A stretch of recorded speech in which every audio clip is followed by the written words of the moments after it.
मध्य प्रदेश का विंध्य और विंध्य की राजधानी रीवा मध्य प्रदेश सरकार के अंदर उप मुख्यमंत्री राजेंद्र शुक्ल का गढ़ रीवा विधानसभा या फिर रीवा लोकसभा रीवा जिला। लेकिन अब वो एक बार फिर से बड़े विवादों में घिर गए हैं। अभी तक जो विवाद रहे विपक्ष की तरफ से रहे। राजेंद्र शुक्ल को विपक्ष ने घेरा था, विपक्ष के सवालों पर अटे रहे, लेकिन अब वर्तमान में वो अपने ही सत्ता के अंदर विधायक और सांसदों ने उनके खिलाफ मोर्चा खोल दिया है, बगावत कर दी है और उनको कई आरोपों से मढ़ दिया है। वो आरोप क्या हैं, किस वजह से राजेंद्र शुक्ल के ऊपर बड़े बड़े आरोप लगाए जा रहे हैं बीजेपी के ही विधायक और सांसदों द्वारा।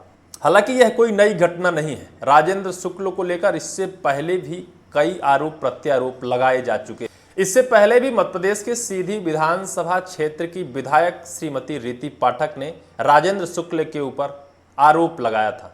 आरोप लगाते हुए मंच से ही उन्होंने कहा था कि माननीय महोदय, आप डिप्टी सीएम अगर हैं तो मध्य प्रदेश के हैं, सिर्फ रीवा जिले के नहीं हैं।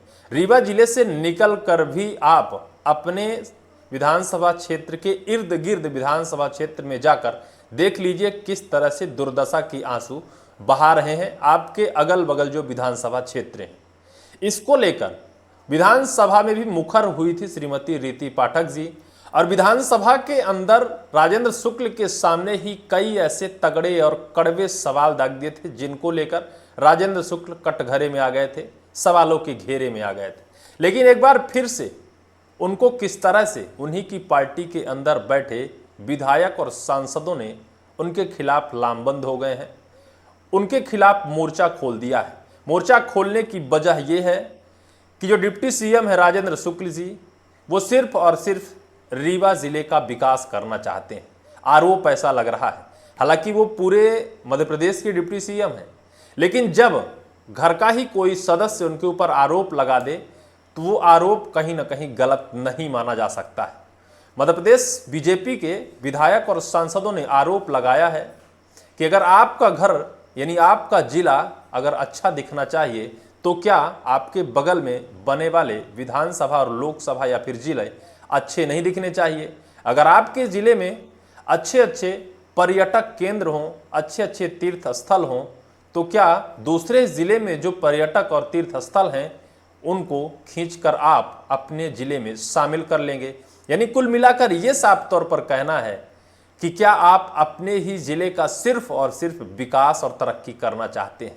पूरे मध्य प्रदेश में जो कुछ भी हो रहा है वो सब अलग है और रीवा जिले में जो कुछ हो रहा है वो डिप्टी सीएम महोदय अलग तर्ज पर करना चाहते हैं। ऐसा ही एक मामला है। पूरा मामला हम आपको बताते हैं।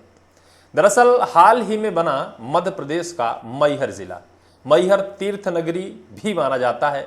मैहर जिले का अमरपाटन विधानसभा क्षेत्र, जहां एक गांव जिसका नाम मुकुंदपुर सफारी टाइगर, जो एक पर्यटक केंद्र भी माना जाता है, उस पर्यटक केंद्र को लेकर जिस तरह से लड़ाई छिड़ गई है भारतीय जनता पार्टी के अंदर, अपने ही डिप्टी सीएम के खिलाफ आंदोलन कर दिया है विधायक और सांसदों ने।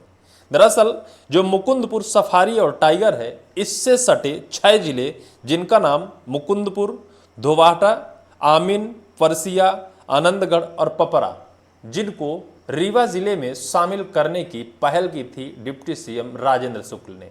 हालांकि ये वर्तमान में मैहर जिले के अमरपाटन विधानसभा क्षेत्र के अंतर्गत आते हैं। अपने जिले में जोड़ने के लिए सिर्फ पहल इस वजह से की थी कि जो एक गांव है जिसका नाम है मुकुंदपुर सफारी टाइगर, यानी मुकुंदपुर में सफारी टाइगर है, जहां सफेद शेर भी पाया जाता है, सफेद शेर के नाम से जाना जाता है, उसको रीवा में शामिल करने की पहल की थी डिप्टी सीएम ने। जब पता चलता है उस क्षेत्र के विधायक और सांसदों को आग बबूला हो जाते हैं गुस्से से, सिर्फ इस वजह से कि क्या विधायक महोदय आपके ही जिले और आपके विधानसभा क्षेत्र में सभी अच्छे सुंदर और पर्यटक केंद्र हों, क्या दूसरे जिले में अच्छाई और सुंदरता आप नहीं देख पाते हैं। लेकिन किस तरह से यह एक राजनीतिक लड़ाई बन गई है, किस तरह से राजनीतिक गढ़ जिस तरह रीवा माना जाता है, वहां आपस में ही बीजेपी और बीजेपी के विधायक, सांसद और डिप्टी सीएम के बीच बड़ी लड़ाई बनती जा रही है। इसको हम आपको विस्तार से बताएंगे, लेकिन उससे पहले हम आपको बताएं जिस तरह से यहाँ लड़ाई छिड़ी है सिर्फ मुकुंदपुर सफारी टाइगर, उस गांव को, उस विधानसभा क्षेत्र से काटकर रीवा में जोड़ने के लिए। इसको लेकर बगावत पर सबसे पहले सतना के सांसद गणेश सिंह आंदोलन कर दिया है। सोशल मीडिया में आकर दो टूक कह दिया है कि आप डिप्टी सीएम होंगे तो अपनी जगह, आप जो कुछ भी बड़े पद पर होंगे वो अपनी जगह, आप गलत तरीके से किसी भी पर्यटक केंद्र या किसी गांव का परिसीमन के आधार पर अपने जिले में नहीं जोड़ सकते हैं। उन्होंने क्या कहा है यह आपको हम सबसे पहले सुनाते हैं। जो गणेश सिंह हैं सांसद महोदय, उन्होंने क्या क्या कहा है यह आपको विस्तार से सुनना चाहिए।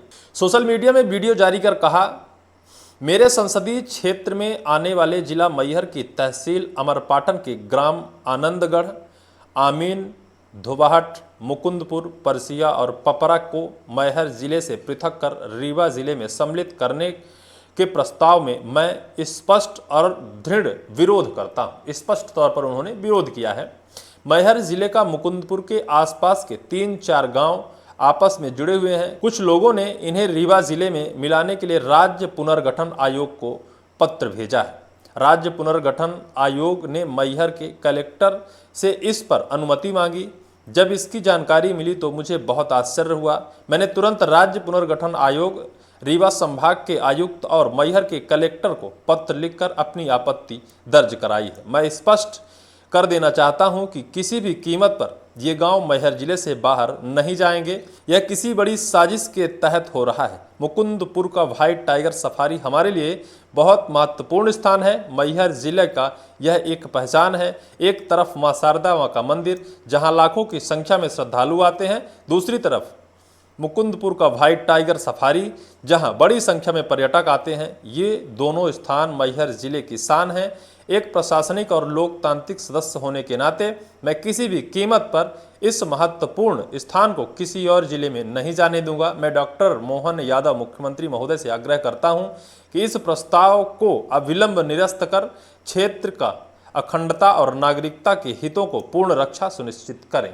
इनका नाम है गणेश सिंह, सांसद हैं सतना जिले के अमरपाटन विधानसभा क्षेत्र, इन्हीं के संसदीय क्षेत्र में आता है। इन्होंने दो टूक किस तरह से मध्य प्रदेश के इस पुनर्गठन आयोग के लिखे पत्र को स्पष्ट तौर पर विरोध कर दिया है।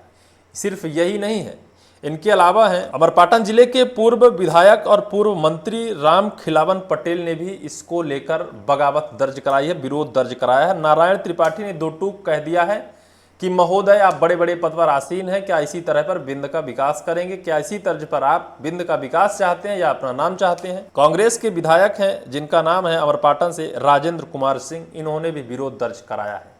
अब डिप्टी सीएम राजेंद्र शुक्ल जी का क्या कहना है ये भी आपको निश्चित तौर पर सुन लेना चाहिए। कांग्रेस के कुछ नेताओं द्वारा कुछ अनर्गल बातें मीडिया में बोली गई जो तथ्य और सत्य के मानक पर बिल्कुल भी नहीं टिकती हैं। जिले की सीमा का निर्धारण मध्य प्रदेश पुनर्गठन आयोग के अधिकार क्षेत्र के विषय है एवं इस संबंध में ना ही आयोग द्वारा मुझसे कोई सुझाव मांगा गया और ना ही मैंने अपनी तरफ से कोई मांग रखी है। मैहर जिले की सीमा से सटे गांव के संबंध में जो विषय मीडिया के माध्यम से मेरे संज्ञान में आया है, मैं उस पर क्षेत्रीय जनप्रतिनिधियों की भावना का आदर करता हूं एवं उनके मांगों का भी समर्थन करता हूं। मेरे समस्त क्षेत्र विंध्यवासी से आग्रह है कि आप ऐसे किसी भी तथ्य विहीन और बिंद विरोधी एजेंडे का शिकार ना हो। माननीय मुख्यमंत्री डॉक्टर मोहन यादव जी के नेतृत्व में हमारी सरकार द्वारा बिना क्षेत्रीय भेदभाव के प्रदेश के समग्र विकास हेतु कार्य किए जा रहे हैं एवं इसी क्रम में हमारा बिंद क्षेत्र भी विकास की नवीन आयाम स्थापित कर रहा है। ये है डिप्टी सीएम राजेंद्र शुक्ल ने। इनको तो भनक हो गई कि हमारे खिलाफ हमारे विधायक सांसद लामबंद हो गए हैं, खिलाफत कर दिया है, इस वजह से उन्होंने अपनी सफाई रख दी है। लेकिन जिस तरह से बिंद में बड़े नेताओं के बीच का घमासान बीजेपी बाई बीजेपी के अंदर जो लड़ाई चल रही है, वो लड़ाई कहीं ना कहीं अब सिर्फ सोशल मीडिया ही नहीं आम जनता तक पहुंच गई है। आम जनता भी यह देखकर निश्चित तौर पर भ्रमित है कि आखिर होने क्या वाला है। लेकिन जिस तरह से विवादों में घिर गए हैं डिप्टी सीएम राजेंद्र शुक्ल, इसको लेकर क्या अंजाम होगा, क्या परिणाम होगा, यह तो वक्त बताएगा। लेकिन फिलहाल इस पूरी वीडियो को लेकर आपकी क्या राय है, कमेंट सेक्शन पर कमेंट कर आप जरूर बताइएगा। इस वीडियो में सिर्फ इतना ही।